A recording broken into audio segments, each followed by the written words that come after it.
নমস্কার বন্ধুরা, বন্দনা রান্নাঘরে আপনাদেরকে স্বাগত জানাই। আজ আমি আপনাদেরকে দুটো ডিম আর ময়দা দিয়ে একটা স্ন্যাক্স রেসিপি তৈরি করে দেখাবো। এই স্ন্যাক্সটা তৈরি করা খুবই সহজ আর খেতে হয় দুর্দান্ত স্বাদের। একবার তৈরি করে আপনারা যে কোনো এয়ারটাইট কন্টেনারে ভরে 1 মাস পর্যন্ত সংরক্ষণ করে রেখে দিয়ে খেতে পারবেন। আর বাড়িতে যদি অতিথি আসে তখনও আপনারা এটা পরিবেশন করতে পারবেন। তাহলে বন্ধুরা আর দেরি না করে আজকের রেসিপিটা শুরু করা যাক। আর আপনারা যদি আমার চ্যানেলে নতুন এসে থাকেন তাহলে আমার চ্যানেলটা সাবস্ক্রাইব করার জন্য অনুরোধ রইল। এই রেসিপিটা তৈরি করার জন্য আমি এইখানে নিয়েছি 2 কাপ ময়দা। ময়দাটার ওজনে মাপ হচ্ছে 400 গ্রাম। এরপর আমি এইখানে নিয়েছি 2টো ডিম। এবার এই ডিম দুটোকে ভেঙে আমি ময়দার মধ্যে দিয়ে দিচ্ছি। তো ডিম দুটোকে আমি ময়দার মধ্যে দিয়ে দিয়েছি। এরপর আমি এর মধ্যে দিয়ে দিচ্ছি লবণ স্বাদ অনুযায়ী।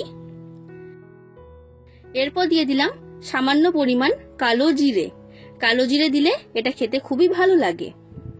এরপর আমি এর মধ্যে দিয়ে দিচ্ছি এলাচের গুঁড়ো। 4টে ছোট এলাচকে গুঁড়ো করে আমি এইখানে দিয়েছি।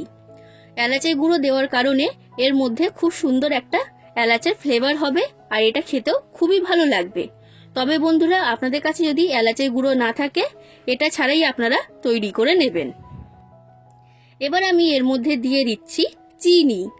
যে কাপের মাপ করে আমি 2 কাপ ময়দা নিয়েছি সেই কাপের মাপ করেই 1 কাপ চিনি আমি এইখানে দিয়ে দিলাম। এই সময় একটা কথা বলে রাখছি বন্ধুরা, আপনারা যদি মিষ্টি কম খেতে পছন্দ করেন তখন চিনির পরিমাণটা এখানে কম করে দিয়ে দেবেন, সেটা আপনাদের পছন্দ অনুযায়ী। এবার আমি এর মধ্যে দিয়ে দিচ্ছি সাদা তেল বা রিফাইন্ড অয়েল। বড় চামচের 3 চামচ রিফাইন্ড অয়েল আমি এইখানে দিয়েছি। এবার আমি এই সব কিছুকে একসাথে খুব ভালো করে মেখে নেব আর একটা ডো আকারে তৈরি করে নিতে হবে। বন্ধুরা এটা মাখার সময় কিন্তু কোনোভাবেই জল ব্যবহার করবেন না। জল ছাড়াই কিন্তু এটা মাখা হয়ে যাবে, কারণ এর মধ্যে আমি 2টো ডিম দিয়েছি আর 1 কাপ চিনি দিয়েছি। এটা মাখার সাথে সাথেই চিনিটা গলতে শুরু করবে আর খুব ভালো মতো এটা মাখা হয়ে যাবে আর একটা ডো আকারে তৈরি হবে। তো সেই কারণে জল কিন্তু এখানে আপনারা ব্যবহার করবেন না। তো দেখুন বন্ধুরা আমি খুব ভালো করে এটাকে মেখে নিয়েছি আর এটা মাখতে কিন্তু একটুও জল আমি ব্যবহার করিনি। জল ছাড়াই এটা মাখা হয়ে গেছে আর এইরকম একটা ডো তৈরি হয়েছে। দেখে বুঝতে পারছেন ডোটা কেমন তৈরি হয়েছে। এবার আমি এই ডোটাকে ঢাকা দিয়ে রেখে দেব 5 মিনিটের জন্য। 5 মিনিটের মধ্যেই ডোটা খুব ভালো মতো সেট হয়ে যাবে। 5 মিনিট পর আমি আপনাদেরকে দেখাচ্ছি বন্ধুরা।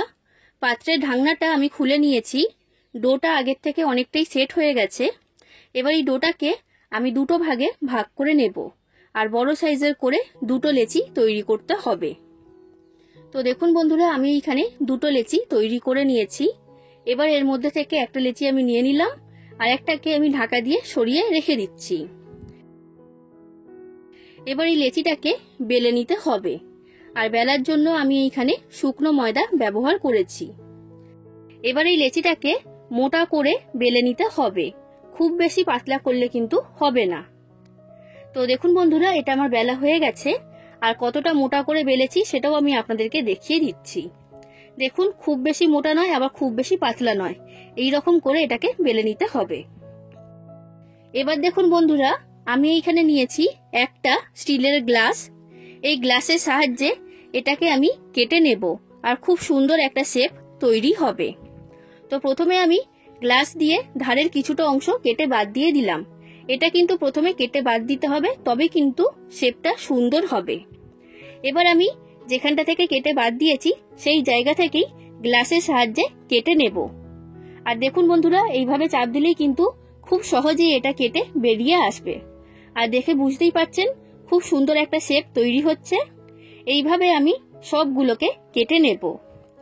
এই সময় বলে রাখছি বন্ধুরা এটা এক ধরনের বিস্কুট। তো এই বিস্কুটগুলো কিন্তু অন্য সব বিস্কুটের থেকে খেতে একদমই আলাদা হয়। আর এটা একবার তৈরি করার পর বারবার কিন্তু রিকোয়েস্ট আসবে এই বিস্কুটগুলো তৈরি করার জন্য। এটা এতটাই দুর্দান্ত স্বাদের খেতে হয়। রেসিপিটা যদি আপনাদের ভালো লাগে তাহলে অবশ্যই লাইক করে দেবেন, শেয়ার করে দেবেন আর কমেন্ট করে জানাবেন কেমন লেগেছে। আর আমার চ্যানেলটা যদি এখনো পর্যন্ত সাবস্ক্রাইব না করে থাকেন তাহলে অবশ্যই আমার চ্যানেলটাকে সাবস্ক্রাইব করে দেবেন। তো দেখুন বন্ধুরা, এইগুলো এখন আমার কাটা হয়ে গেছে আর একটা প্লেটের মধ্যে আমি তুলে নিয়েছি। এবার এইগুলোকে আমি ভেজে নেব। তার জন্য গ্যাসের মধ্যে কড়াইতে সাদা তেল গরম হতে বসিয়ে দিয়েছিলাম। তেলটাকে হালকা গরম করেছি, খুব বেশি গরম করলে কিন্তু হবে না, এটা আপনারা মনে রাখবেন।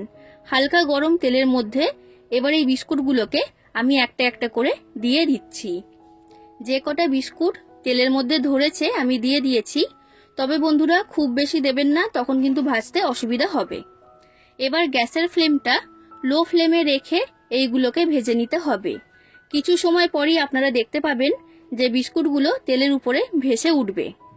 এই সময় একটা কথা বলে রাখছি বন্ধুরা, গ্যাসের ফ্লেমটা লো ফ্লেমে রেখে এটাকে কিন্তু ভেজে নিতে হবে। মিডিয়াম ফ্লেমে রেখে বা হাই ফ্লেমে রেখে ভাজলে কিন্তু হবে না, তখন কিন্তু বাইরে থেকে রং চলে আসবে, ভেতরে কাঁচা থাকবে। আর এই বিস্কুটগুলোকে 1 মাস পর্যন্ত স্টোর করে রেখে দেওয়া যাবে না। তো সেই কারণে লো ফ্লেমে রেখে একটু সময় নিয়ে এইগুলোকে ভালো করে ভেজে নেবেন। দেখবেন খুবই খাস্তা তৈরি হবে আর 1 মাস পর্যন্ত এগুলোকে স্টোর করে রেখে আপনারা খেতে পারবেন। তো দেখুন বন্ধুরা, এই বিস্কুটগুলো আমার ভাজা হয়ে গেছে আর একটু লাল করেই আমি ভেজে নিয়েছি। এবার আমি তেলের মধ্যে থেকে এইগুলোকে তুলে নিলাম আর ঠিক একই রকম ভাবে আমি বাদবাকি সব বিস্কুটগুলোকে ভেজে নেব। এবার দেখুন বন্ধুরা, বিস্কুটগুলো কতটা খাস্তা তৈরি হয়েছে সেটাও আমি আপনাদেরকে দেখিয়ে দিচ্ছি। আওয়াজ শুনে বুঝতেই পেরেছেন এটা কতটা খাস্তা তৈরি হয়েছে, আর ভেতর থেকে কেমন হয়েছে সেটাও আমি আপনাদেরকে দেখিয়ে দিচ্ছি। তাহলে বন্ধুরা, আপনারাও বাড়িতে এইভাবে ময়দা আর ডিম দিয়ে বিস্কুট তৈরি করুন। আশা করছি আপনাদের সকলের খুবই ভালো লেগেছে। আজ আসি বন্ধুরা, আবার দেখা হবে অন্য কোনো দিন অন্য কোনো রেসিপির সাথে। ধন্যবাদ।